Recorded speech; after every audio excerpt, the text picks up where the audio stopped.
Hello everyone, I am Dante. This is Low Mana and we're going to talk about something a bit different to our usual content. At the Microsoft press conference this Sunday as E3 got started, the first in-game footage for Anthem was shown. It's still early and we don't even have a proper release date yet, but the game shows much promise, and its concept at least has us interested already. As we always do, we like to approach games from their setting, story and overall lore. With Anthem this is a bit on the light side, which is to be expected at this point. That said, we can already see some of the broad strokes Bioware are going for, and have a glimpse of just how the world may take shape. Bioware deliberately haven't told us the name of the planet where the game takes place, so for now we're just going to take the assumption that it's Earth. If not, it's very Earth-like from the brief glimpse we have. Clearly some event has happened, creating an interesting take on a post-apocalyptic world, or as Bioware describe it, primeval beauty. The world is covered in rich foliage, forests and ruins, at least by the foot of the giant wall that serves to protect the last vestige of human civilization. The name of the city behind the wall has been confirmed by game director John Warner as Fort Tarsis. Within is a large marketplace, advanced technologies mingling with people, constructs and the dusty environment. This has been confirmed as the hub location for the game. We can expect to get to know this location well, including all NPCs it will certainly contain. But most importantly, this is where we find our exosuits. Called Javelins, these suits act as your class, weapons and abilities for the game itself. Currently there are 3 confirmed, but only 2 have been named. The Colossus is big and heavy and leans towards big armor. The Ranger takes a balanced approach between all aspects, and the final one presumably takes the role of a glass cannon, opting for damage over tankiness. At the helm of these suits are the players who take the role of freelancers, the last protectors of the city who take the risk of adventure outside its walls, to remove threats and secure the safety of what remains of civilization. You can see this iconography throughout the start of the gameplay trailer. This appears to be the symbol of the freelancers. But what are they protecting the city from? So far we can see 2 types of enemies, and something that alludes to a much larger threat. The environment itself, or at least the primeval wildlife, is clearly a threat. Giant beasts fill the forest we've seen.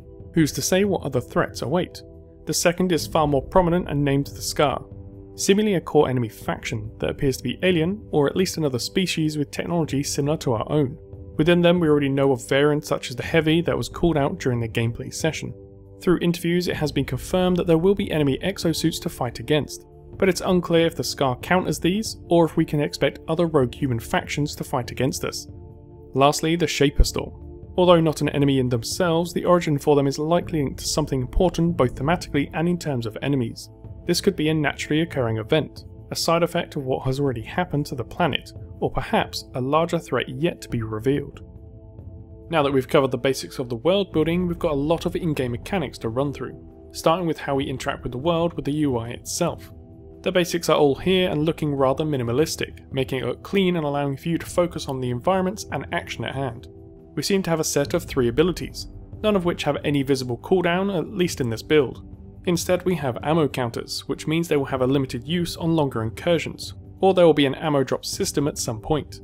They confirmed in the conference that these abilities come from the items you attach to your Javelin, a good way of opening diversity in playstyle and potentially loot options as the game progresses. The third ability seems to be a little different though.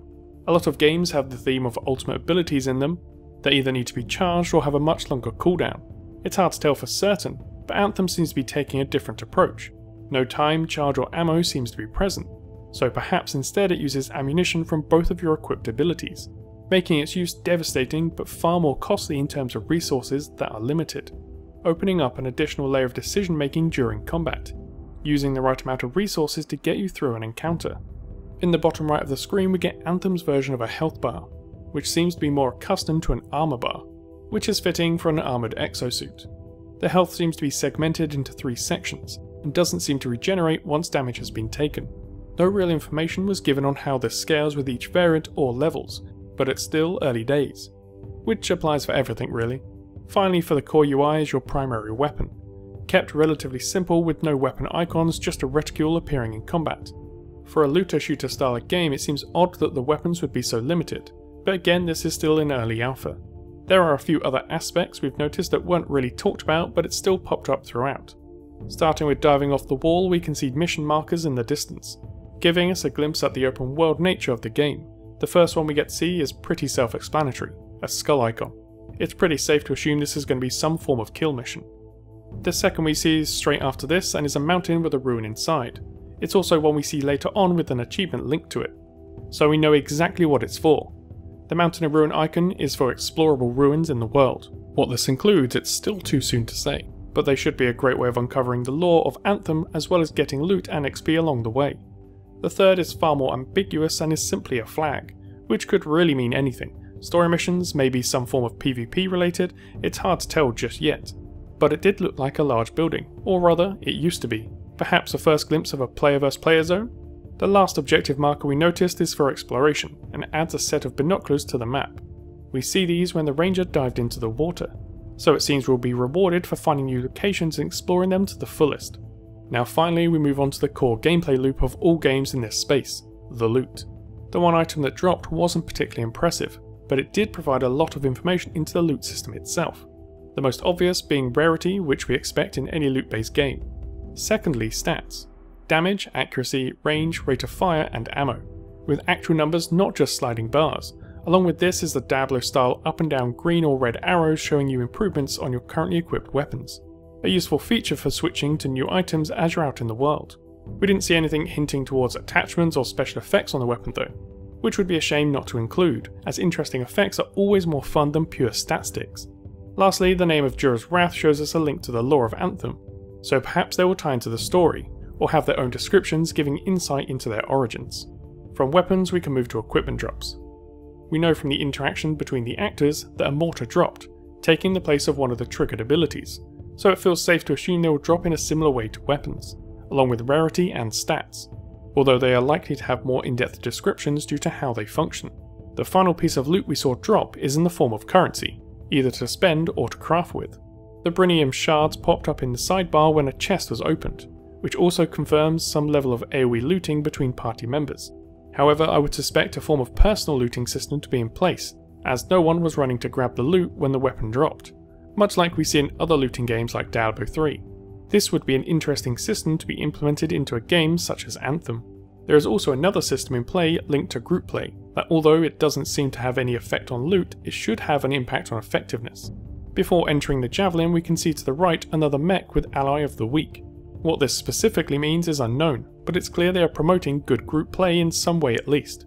And along with this we see our first glimpse at a grouping buff system, which gets expanded as more members join. These seem to be elemental based buffs that are party wide. In the full team section we can actually see what all the members bring to the group. How we get these buffs is another unknown, but it's a nice little bump to encourage people to play with friends. And while we're talking about group play, something people are always interested in is cosmetics. What can we do to make ourselves look different?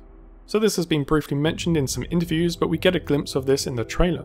If we go back to the squad icons, we can see there are two range class javelins, but they look totally different. The other is blue and has a different armor set equipped, so yes, you can modify your look. Hopefully they go for a full cosmetic wardrobe system with this, maybe even a spray system. On a side note though, you can tell they've really worked on their silhouettes. Each javelin class has its own profile in size and how it moves. The Colossus has one thruster, two on the Ranger, and the unnamed one seems to actually float. What this means, I've got no idea so far, but it looks awesome, and I'm almost certain that's what Kurz will end up playing. There are a few other features that will be in that aren't hugely gameplay related, or at least just yet. Achievements are certainly in and give XP rewards, perhaps others later on. We saw 2 of these for exploration in the gameplay trailer. The squad size has been confirmed as 4, which would apply to everything, or we may get modified sizes for raiding style events or perhaps PvP, although PvP is yet to be mentioned, so maybe there won't be any, or what will be there will be relatively light in comparison to the story and endgame content.